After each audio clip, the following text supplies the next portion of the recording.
The server room smells like ozone and impending doom. That's the smell of my life for the past 10 years. While the rest of the company is upstairs playing grab ass with marketing budgets and ordering organic kale salads for lunch, I'm down here in the sub-basement, making sure the digital plumbing doesn't burst and spray radioactive sewage all over our Department of Defense contracts. I'm Margaret. I'm the systems compliance lead. It sounds fancy, but really, I'm a glorified janitor for classified data. I clean up the messes before the federal government notices them. I'm the only reason this company hasn't been audited into a smoking crater in the ground. It was a Tuesday when the axe fell. Tuesday is a garbage day for bad news. It ruins the whole rhythm of the week. I was deep in a level 3 audit log, tracking a packet loss that looked suspicious when my phone buzzed. It was HR. Bring your badge, the text said. Classic. Subtle as a brick through a windshield. I walked into the glass-walled conference room on the 12th floor. The air conditioning was set to meet locker, probably to preserve the new CFO's ego. His name was Greg. Greg looked like he was assembled in a factory that makes generic villains for Hallmark movies, too much teeth, a suit that cost more than my car, and eyes that were dead inside. He'd been here 3 weeks. He didn't know a server from a toaster oven. Margaret, Greg said, leaning back in his ergonomic chair like he was about to bestow wisdom upon a peasant. We've been reviewing the operational expenditures. Specifically, your department. I am the department, Greg, I said, not sitting down. My knees were killing me from crawling under the racks earlier. Exactly, he smiled. It was a shark smile. And you're very premium. We found a solution that's more aligned with our new fiscal agility strategy. Fiscal agility, I repeated. The phrase tasted like expired milk. You mean you found someone cheaper? Significantly, he said, sliding a folder across the mahogany table. We've contracted an external team, offshore, very dynamic. They start tomorrow. We'll need your access keys and your badge by end of day. I looked at him. I really looked at him. I looked for a sign of intelligence, a flicker of understanding that we handle data that requires TS/PSI clearance protocols. I saw nothing but dollar signs and the reflection of his own veneers. Greg, I said, my voice dangerously calm. Does this dynamic new team have federal clearance? Do they know the handshake protocols for the DoD uplinks? Because if they don't, you're not just breaking a contract. You're committing a felony. He laughed. He actually chuckled like I was a toddler explaining quantum physics. You tech people always make it sound so dramatic. It's just data, Margaret. It's ones and zeros. Don't worry about the big picture. That's my job. By the way, if you're enjoying watching a corporate suit casually destroy his own life, do me a solid and hit that subscribe button and upvote. It keeps the caffeine flowing and the stories coming. Seriously, do it now because it's about to get ugly. I stood there for a solid 10 seconds. The rage was a hot stone in my gut. I wanted to scream. I wanted to throw the heavy oak chair through the glass wall. I wanted to explain that the ones and zeros he was talking about were logistics coordinates for military hardware. But then, a cold, dark feeling washed over me. It was the feeling of a calm sea right before a tsunami.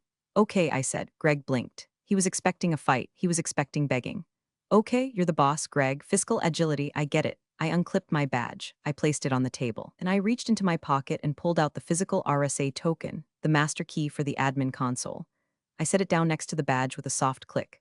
I assume this new team is ready to take over the handshake at midnight? I asked. They're fully briefed. Greg waved a hand dismissively. You can pack your personal items. I walked out. I didn't storm. I didn't slam the door.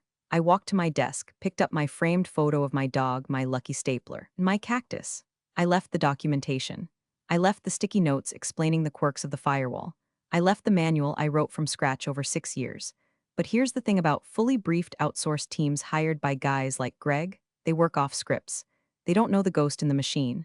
They don't know that the server rack in corner 3 overheats if you run the backup at 2 a.m., or that the federal uplink requires a manual heartbeat signal every 6 hours or it locks down the entire building. I took the elevator down to the parking lot. The sun was shining, which felt insulting. I threw my box in the passenger seat of my beat-up sedan. I lit a cigarette, my first in 3 years, and inhaled until my lungs burned. Fiscal agility, I muttered to the dashboard. I drove home. I didn't cry. I stopped at the liquor store and bought a bottle of bourbon, the expensive stuff, because I wasn't unemployed. I was retired. And tomorrow, Greg was going to find out exactly what he'd bought with his budget cuts.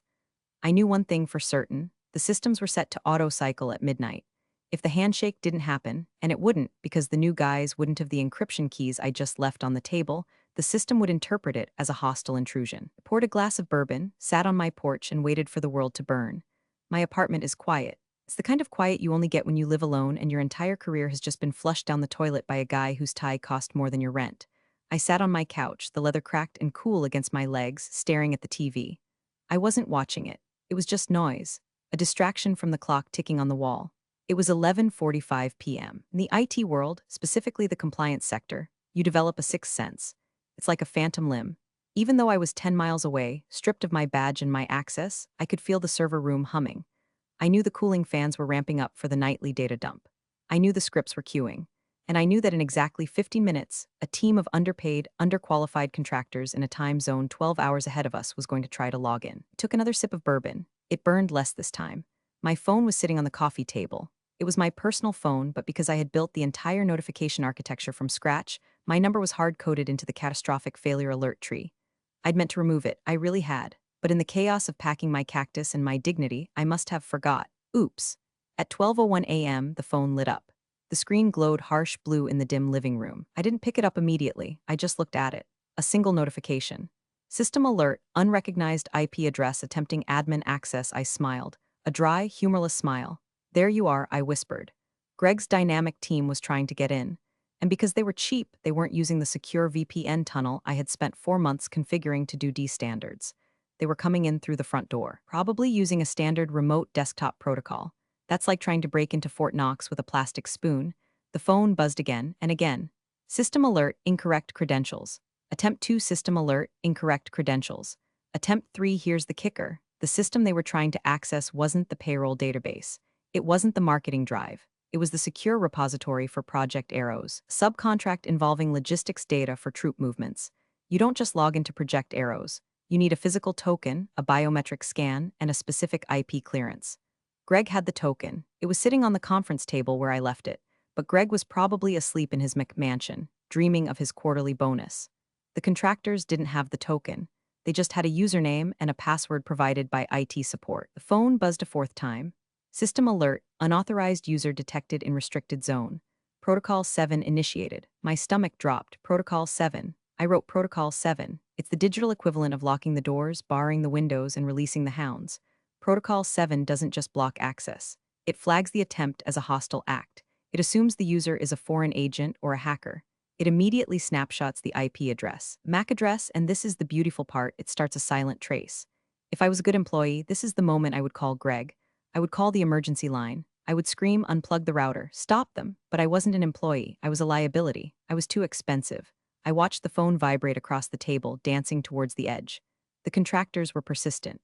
I could practically see them, sitting in a call center halfway across the world, sweating, staring at a screen that just kept saying access denied. They were probably messaging their manager, who was messaging Greg's deputy, asking why the credentials weren't working. They would try to bypass it. They always do. They think it's a glitch. They think if they just force the command line, it'll open up. The phone buzzed again. A new message this time. Critical, firewall breach attempted on port 8080. Oh, you idiots, I said aloud, shaking my head. Port 8080. They were trying to route through the web traffic. By doing that, they had just crossed the line from incompetent to active threat. The system was designed to react to this specific behavior. It wasn't just logging errors anymore. It was building a case file. Every keystroke they made was being recorded and packaged into a tidy little zip file labeled evidence.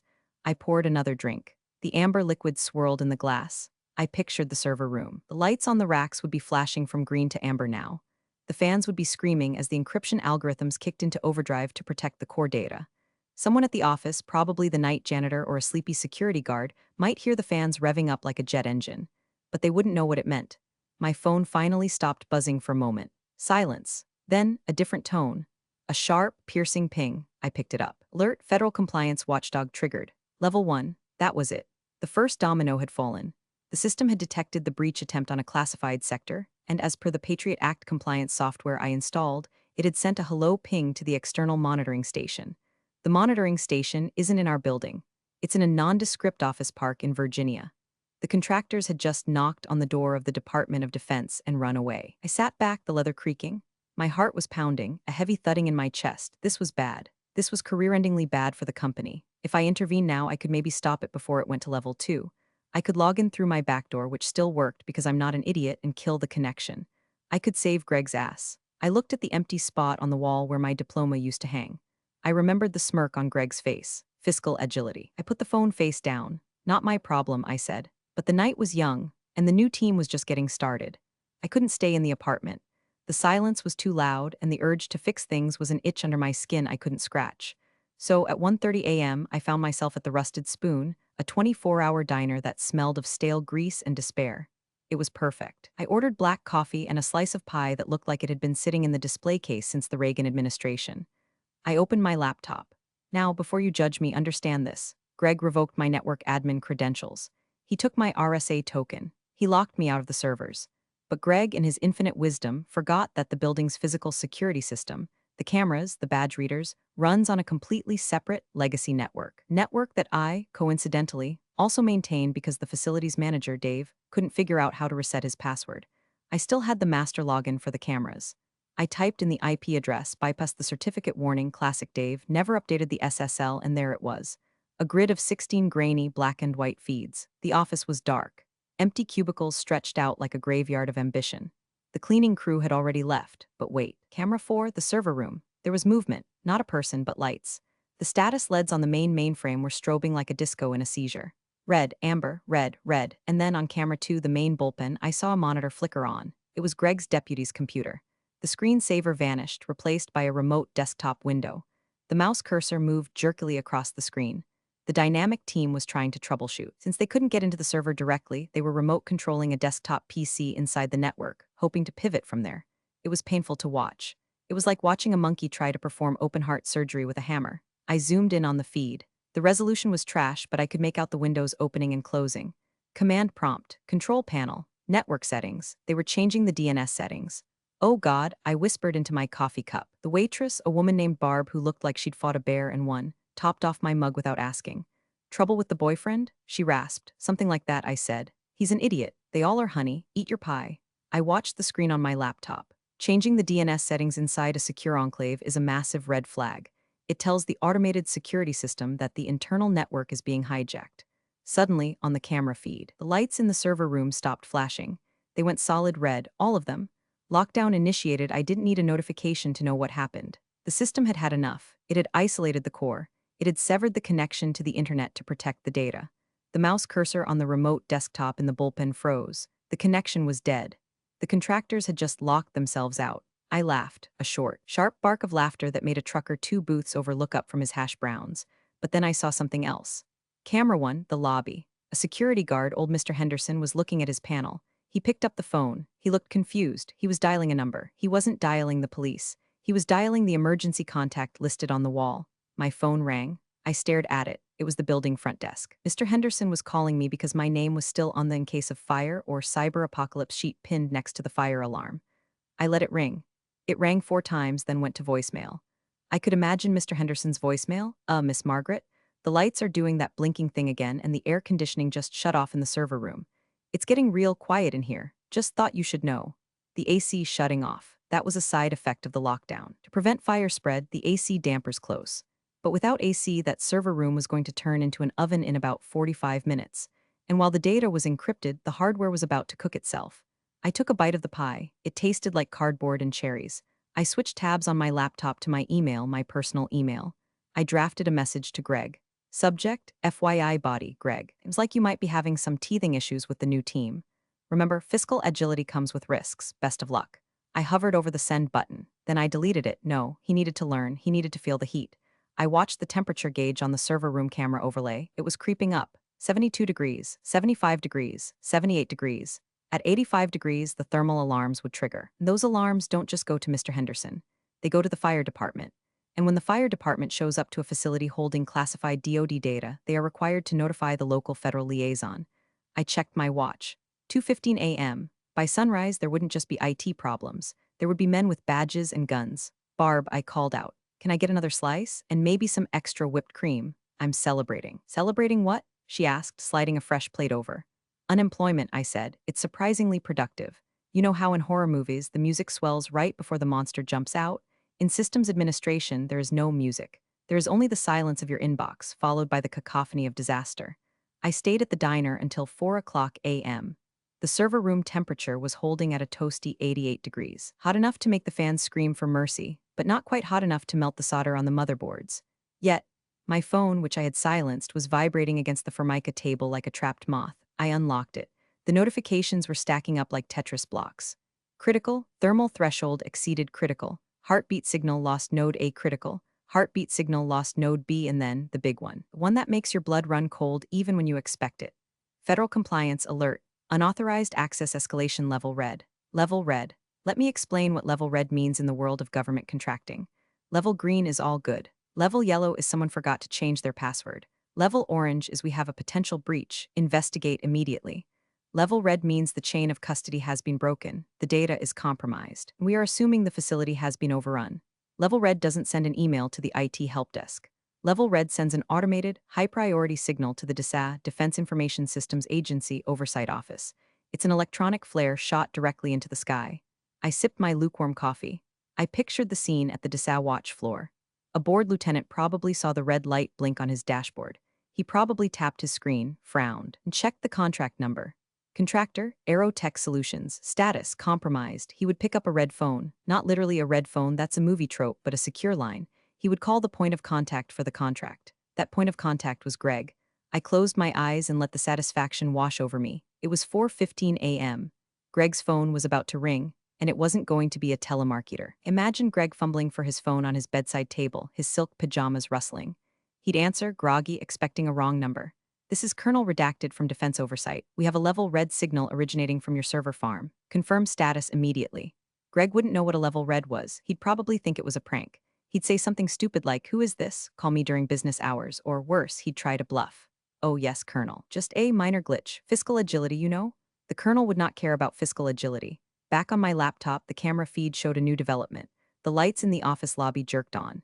Mr. Henderson was standing at the front desk, looking terrified. He was talking to someone on the lobby phone. He was nodding vigorously. He hung up and started running, actually running, which for Mr. Henderson was a shuffling jog towards the elevators. He was going to the server room. Someone had told him to physically pull the plug. "Don't do it, Henderson," I whispered. "If you cut power to a server rack during a level red lockdown without following the shutdown sequence, you corrupt the audit logs. And corrupting the audit logs during an active investigation is technically destruction of evidence." I saw him on camera bursting into the server room. He looked hit by a wall of heat. He waved his hand in front of his face. He looked at the screaming machines. He looked at the wall of blinking red lights. He reached for the main breaker panel. "No, no, no," I hissed. He hesitated. He looked at the panel, then at the machines. He pulled his hand back. He grabbed his radio instead. Smart man. He was calling for backup, or maybe he just realized he didn't get paid enough to fry himself. My phone buzzed again. A text from a number I didn't have saved, but I recognized the prefix. It was a DC area code, Margaret. "This is Agent Miller, due D Cyber Division. We show a level red at your facility. Your number is listed as the secondary technical lead. Status?" I stared at the text. They were reaching out to me. The system still had me listed. I had a choice. I could text back. I could say I was fired yesterday. Not my circus, not my monkeys. But that would tip my hand. That would make me look bitter. I ignored the text. Let them find out the hard way. Let them realize that the only person who knew the difference between a cyber attack and a budget cut was currently eating cherry pie in a diner 5 miles away. The sun was starting to crack the horizon, painting the sky in bruised purples and bloody oranges. The world was waking up, and Greg was about to have the worst morning of his life. I finally went home around 6 o'clock a.m. I needed a shower to wash off the diner smell and the residue of moral ambiguity. I stepped out of the shower, wrapped in a towel, and checked my phone. 7 missed calls, 5 voicemails, all from Greg. I sat on the edge of my bed and played them on speaker like a podcast of a man's soul leaving his body. Voicemail 1, 4:48 a.m. "Margaret, it's Greg. Listen, we're getting some weird automated calls. Probably a glitch in that old system you built. I need the passcode to shut off the alarm. The noise is annoying the new team. Call me back." Tone, annoyed, condescending. He still thought he was in charge. He blamed my system. Classic narcissist. He thought the alarms were the problem, not the symptom. Voicemail 2, 5:15 a.m. "Margaret, Greg again. The remote team can't log in. They're saying the server is rejecting their IP. Did you change something before you left? If you sabotage the network, I will have legal on you so fast your head will spin. Pick up the phone." Tone, aggressive, accusatory. He was trying to find a scapegoat. He was scared, but he was covering it with anger. Voicemail 3, 5:42 a.m. "Margaret, look. I have a colonel on the other line. He's asking about chain of custody. I don't know where the physical logs are. You said you left documentation? It's not on your desk. Just call me. We can work this out. Maybe contract you for a few hours of consulting." My rate, tone, bargaining. The cracks were showing, my rate, as if he was doing me a favor. He was realizing that he couldn't bluff a colonel. Voicemail 4, 6:10 a.m. "Margaret, please, the AC is off. The servers are overheating.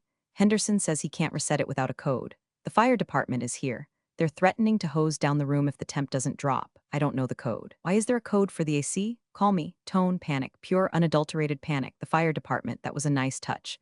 I hadn't anticipated them arriving this early, but the thermal sensors must have tripped the building-wide safety. Voicemail 6:30 a.m. They're locking the doors, Margaret. Some guys in suits just walked in. They're not police. They're federal. They're asking for the security officer. That's you, or it was you. I told them you were unavailable. They said to find you, please. I need you to come in. I'll pay whatever. Just make it stop. Tone defeat. I listened to the last one twice. Just make it stop. I stood up and walked to my closet. I picked out my outfit carefully, not a suit. I wasn't an employee. I chose dark jeans, boots, and a black blazer. Sharp, professional, but distinct. I wanted to look like a consultant. I wanted to look like the expert they couldn't afford. I made a fresh pot of coffee. I didn't call him back. Why? Because you never interrupt an enemy when he is making a mistake. And Greg was currently making the mistake of trying to explain a level red breach to federal agents without his compliance officer. Every word he said to them was digging his grave deeper. Every excuse about fiscal agility was going to be noted in a sworn affidavit. I sat by the window and watched the street. It was a beautiful morning. Birds were singing, the trash truck was rumbling down the alley, and 3 miles away my former office was being turned into a crime scene. My phone rang again. It wasn't Greg. It was a private number. I knew who it was. It wasn't Agent Miller this time. It was the heavy artillery. I let it ring until the very last second. Then I picked up. This is Margaret. Ma'am, this is General Vance, Department of Defense, Cyber Command. Do not hang up. His voice sounded like gravel in a cement mixer. It commanded attention. I'm listening, General. We have a situation at Aerotech. Your name is on the primary clearance protocols. The current management seems unable to access the system to verify data integrity. We are initiating a containment protocol. I'm aware of the company, General. I used to work there. As of yesterday afternoon, I was terminated. There was a silence on the line. A heavy, pregnant silence. Terminated? The General asked. His voice dropped an octave. You were the holder of the TS/Psi keys. You were terminated without a handover? I was told I was too expensive, General, and that a new dynamic team would be handling things. I could hear the General inhaling. It sounded like a jet intake. I see, he said. The menace in his voice wasn't directed at me anymore. Ma'am, I am requesting your assistance. Not as an employee of Aerotech, but as a cleared citizen. Can you come to the site? I can be there in 20 minutes, I said. Good, I'll have a team meet you at the perimeter. Bring your ID. Yes, sir. I hung up. I checked my makeup in the mirror. I looked tired but fierce. I looked like someone who was about to walk into a fire and put it out with a snap of my fingers. I grabbed my keys. It was time to go to work.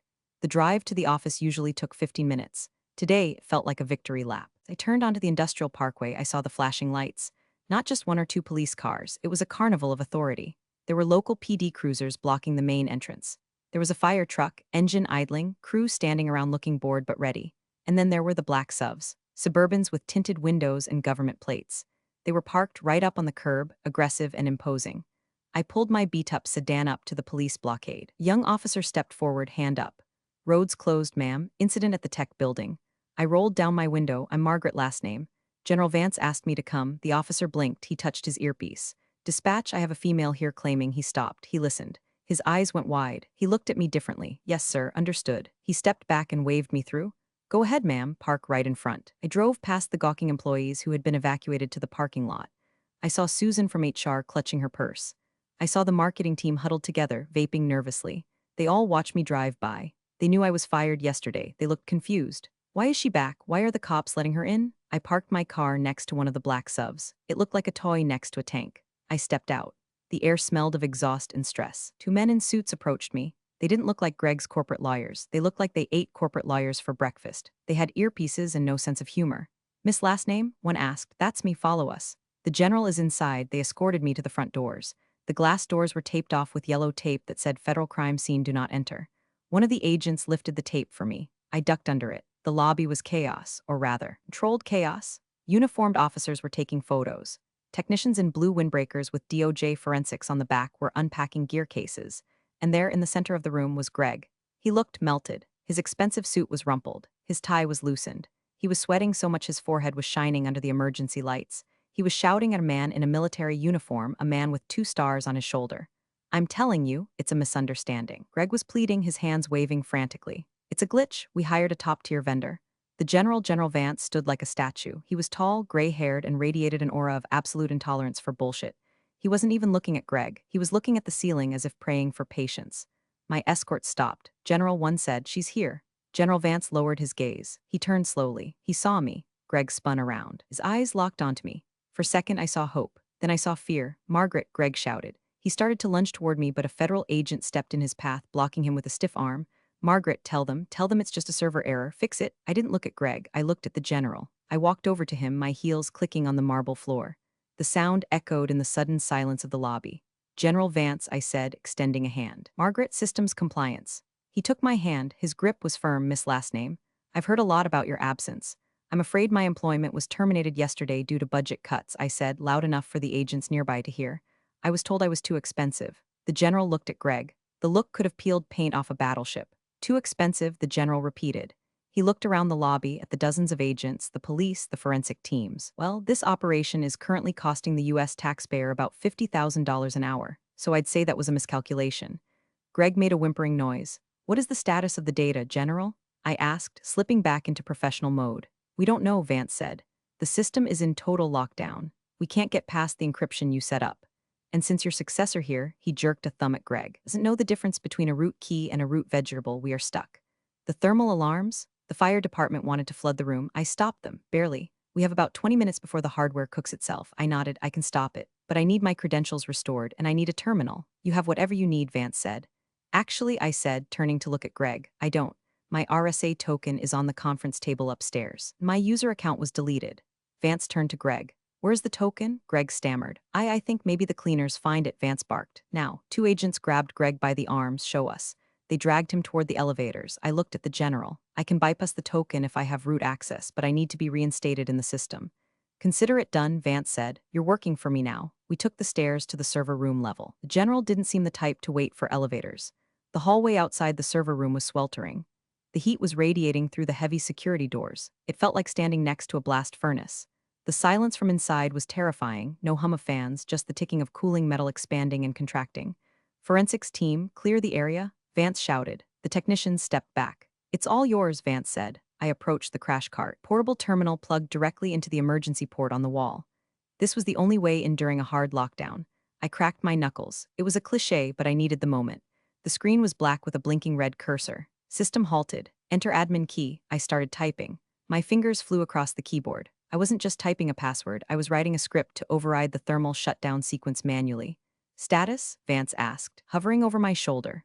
"The core is intact," I said, reading the raw hex code scrolling down the screen. The automated defense worked. It walled off the data. "But the heat is critical. 92 degrees. If we don't get the fans on in 2 minutes, the drives will warp." "Do it." "I'm locked out of the cooling controls because the system thinks I'm a hostile entity," I explained without stopping. "I have to trick it into thinking I'm the ghost of Christmas past." Executed a command, sudo reboot systems controller force. "Access denied. Please present token." "Damn it," I muttered. "Greg, where's that token?" As if on cue, the elevator doors down the hall dinged.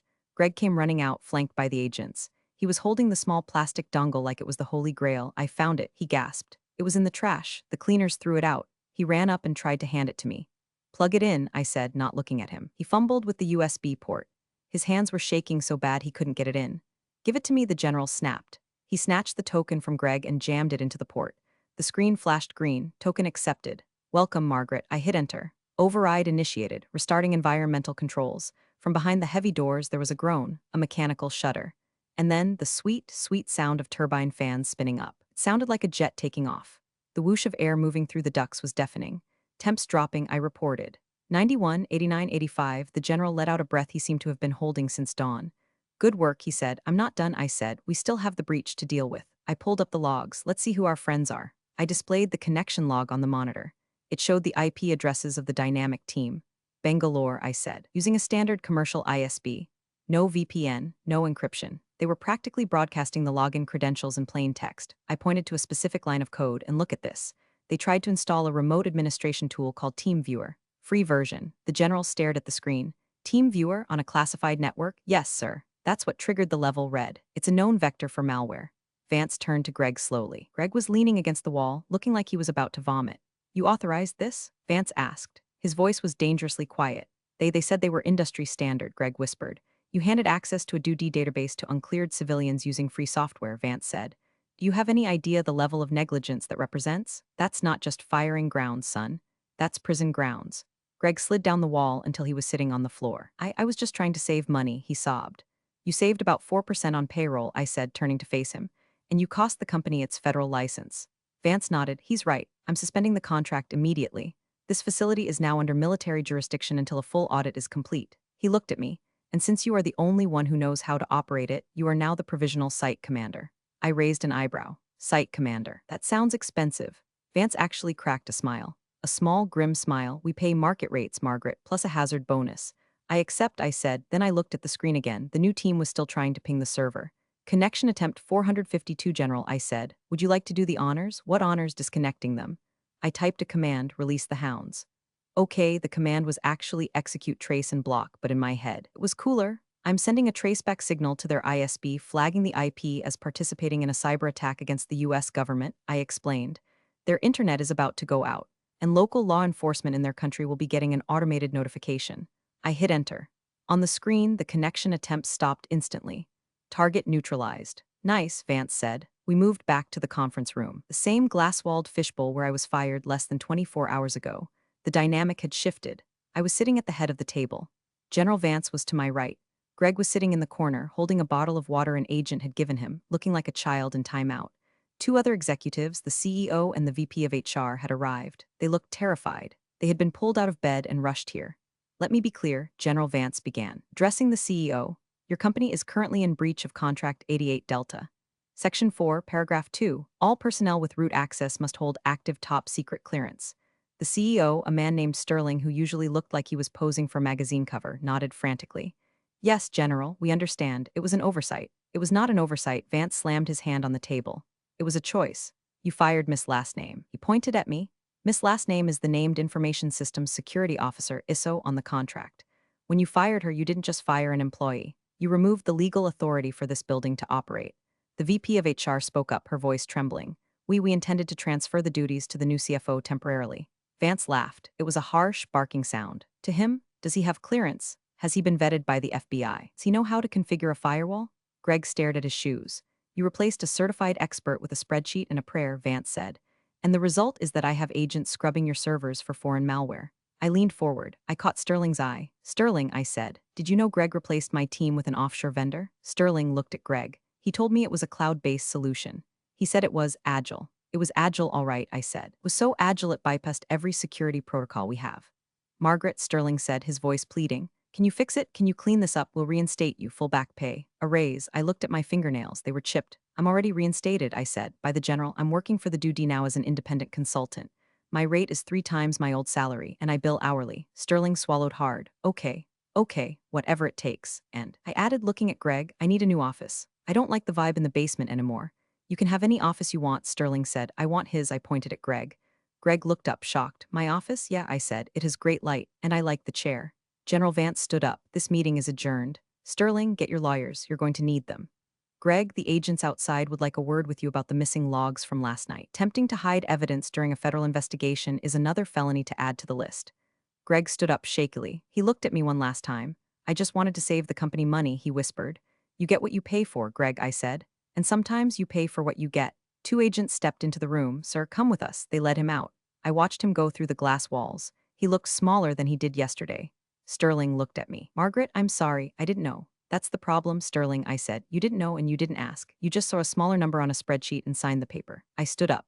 I have work to do. The servers are cooling down, but I have to rebuild the entire access control list from scratch. It's going to take all weekend. Of course, Sterling said. Anything you need. Coffee, I said, and not the break room sludge. Send someone to get the good stuff. By noon, the chaos had subsided into a dull roar. The police were gone. The fire trucks were gone. Only the black subs remained. I sat in the corner office on the 12th floor. The view was spectacular. You could see the whole city. I spun around in the ergonomic chair. It really was comfortable. General Vance knocked on the open door frame. Settling in, he asked. It'll do, I said. He walked in and handed me a folder. These are the preliminary authorization papers. You are officially the site lead for the recovery phase. Duration, indefinite. Thanks, General. He looked out the window. You knew, didn't you? Knew what? That they would fail. That the system would lock down. That I would get called. I took a sip of the latte that Sterling's assistant had run out to get me. I knew the system worked, General. I built it to work. I built it to detect incompetence and shut it down. I didn't know when they would trip the wire, but I knew they would walk right into it. Vance nodded, a look of respect. You weaponized compliance, Margaret. That's a new one. I didn't weaponize it, I said. I just took the safety labels off. He chuckled. Well, keep them off. I like knowing someone is actually watching the store. He turned to leave. I'll be in touch. Don't let them hire any more dynamic teams. Don't worry, I said. I'm doing the hiring from now on. He left. I turned back to the desk. Greg's nameplate was still there. I picked it up. It was heavy, expensive crystal. I dropped it into the trash can. Clunk. I opened my laptop. I had full admin access again. The servers were stable. The temperature was back to a cool 68 degrees.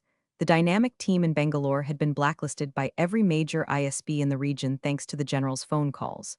A notification popped up on the company chat. It was from Susan in HR. Susan, hi Margaret, so glad you're back. Just wanted to know, do you want us to post a requisition for a new CFO? I stared at the message. I typed back, no need. I'm handling the budget for IT from now on. We're going to be investing in quality assurance. I leaned back. I lit a cigarette. I know you're not supposed to smoke in the office, especially not in a LEED-certified building. But who was going to stop me? Guy who fired me was currently answering questions in a windowless room at the FBI field office. The CEO was terrified of me, and the US military had just given me the keys to the castle. I took a drag and blew the smoke toward the air vent. It wasn't just a job anymore, it was a fiefdom. I looked at the server logs one last time. System status, operational current admin, Margaret fiscal agility, I whispered, smiling. I closed the laptop. All right, that's the saga. If you learned anything, it's this. Never fire the person who knows where the bodies are buried, or in this case, where the encryption keys are hidden. And seriously, if you liked watching corporate greed get smacked in the face by federal regulations, hit that upvote. I've got plenty more stories from the trenches, but for now, I've got a department to run. Appreciate you sticking around, you legends of the break room. Subscribe for more chaos. Let's make your old managers spill their coffee in fear.